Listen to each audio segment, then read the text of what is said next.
반갑습니다. 16일 목요일 새벽 하나님께 올려드립니다. 함께 무덤 이기신 예수 찬양 부르십니다.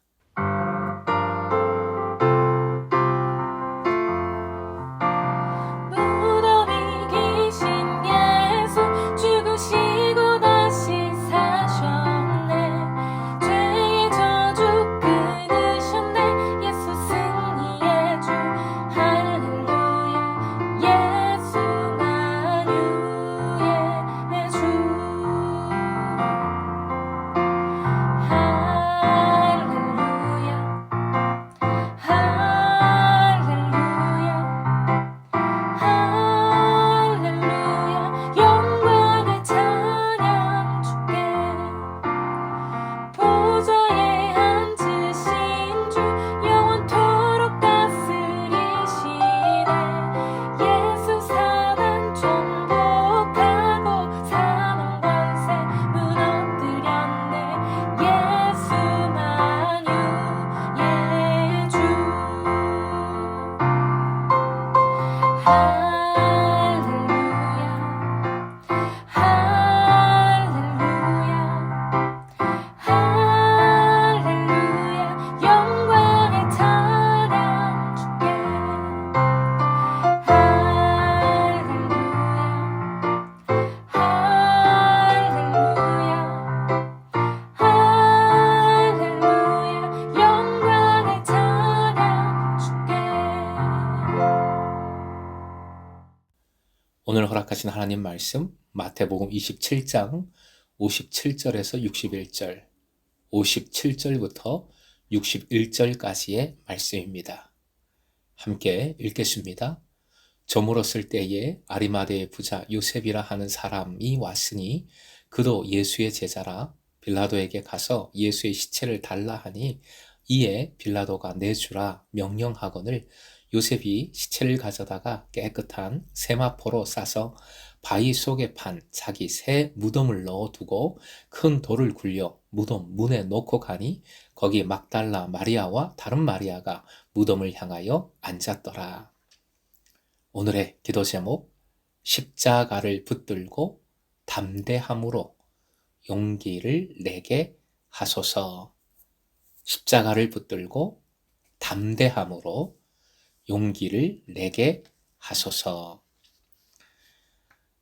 절정에 이르렀던 예수님 십자가 죽음의 사건이 이제 서서히 내리막길로 내려오면서 결론을 향하고자 합니다. 본문은 그 내리막길의 첫 번째인 셈입니다. 57절 저물었을 때에 이른 저녁입니다. 금요일이 지나고 토요일이 시작되고 있는 시간, 거룩한 하루가 예수 그리스도의 매장과 함께 저물어 가고 있습니다. 하지만 역설적이게도 이 저물어 감은 새로운 날의 시작이기도 합니다. 이 부분에 대해서는 뒤에서 더 말씀을 드리겠습니다. 아리마대는 지역이지요. 마을이지요. 예루살렘에서 얼마 떨어져 있지 않은 곳에 있던 지역입니다. 본문은 아리마대의 부자 요셉을 예수님의 제자라 소개를 하고 있습니다. 놀라운 사실이지요. 58절 그가 빌라도에게 특별한 청을 했다는 것을 고려해 보면 단순한 부자가 아니라 매우 영향력 있는 부자였던 것으로 보입니다. 59절 깨끗한 세마포로 시체를 싸는 행위는 그 사람에 대한 존경의 행위입니다.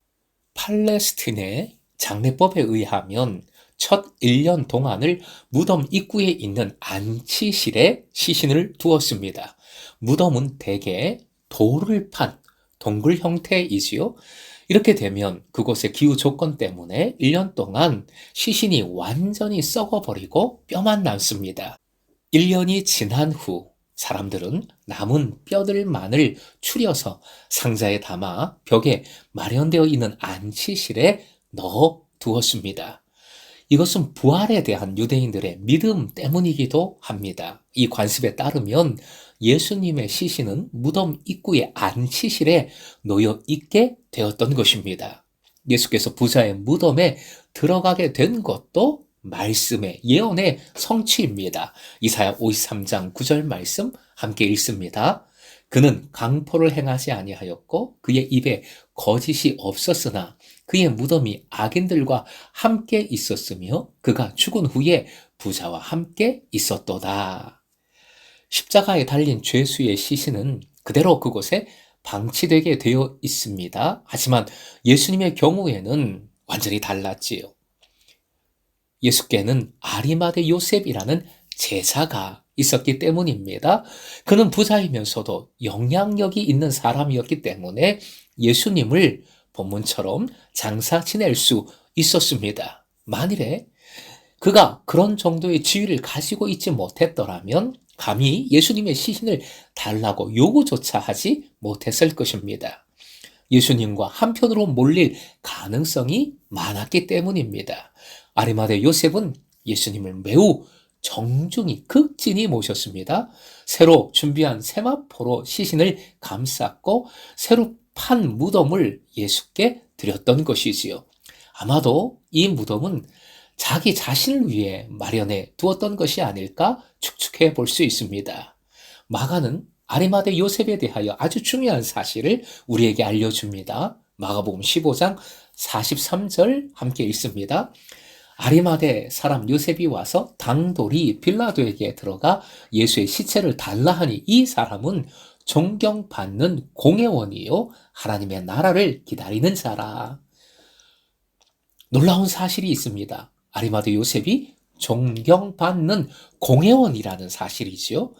존경받는의 원어적 의미는 명망 있는, 존경을 한 몸에 받는 그런 의미입니다. 그의 삶을 엿볼 수 있는 표현이지요. 하지만 공회원으로서 예수님의 제자였다면 이런 의문도 듭니다. 전에 공회가 예수님의 처형을 결정했을 때 아리마대 요셉은 뭐하고 있었던가 하는 것이지요. 이에 관해서는 요한의 증거를 들어봐야 합니다. 요한복음 19장 38절이요. 함께 읽습니다. 아리마대 사람 요셉은 예수의 제자이나 유대인이 두려워 그것을 숨기더니 이 일 후에 빌라도에게 예수의 시체를 가져가기를 구하매 빌라도가 허락하는지라. 이에 가서 예수의 시체를 가져가니라. 제자였지만 유대인들이 두려워 주님의 제자인 것을 숨겼던 것이지요. 그런데 무슨 일인지 이제 예수님 사후에 사람들 앞에, 빌라도 앞에 자신의 정체를 당당히 밝히고 있습니다. 앞에서 소개한 마가복음의 표현에 당돌히 빌라도에게 요구했다라는 표현이 나왔죠. 당돌이의 원어적 의미는 용기를 내다입니다. 즉 두려움이 없는 것이 아니라 두려움에도 불구하고 두려워도 참고 주님을 위해 용기를 내었다, 의연하게 행동했다라는 의미인 겁니다. 예수님의 죽음은 역시 실패가 아니었습니다. 본문은 저물었을 때에 라는 표현으로 시작을 하고 있습니다. 역설적으로 이제 여명이 옵니다. 새로운 날이 시작됩니다. 두려움에 숨었던 제자도 담대히 나섭니다. 제자 되고 제자 삼자 한 단계 업그레이드된 제자의 모습을 아리마대 요셉이 보여주고 있습니다. 사랑하는 금성의 제자 여러분, 오늘도 두려움이 여전하지요? 두렵게 하는 것들이 여전히 있지요. 하지만 당돌하게, 담대하게 용기를 내십시다. 어떻게 그럴 수 있습니까?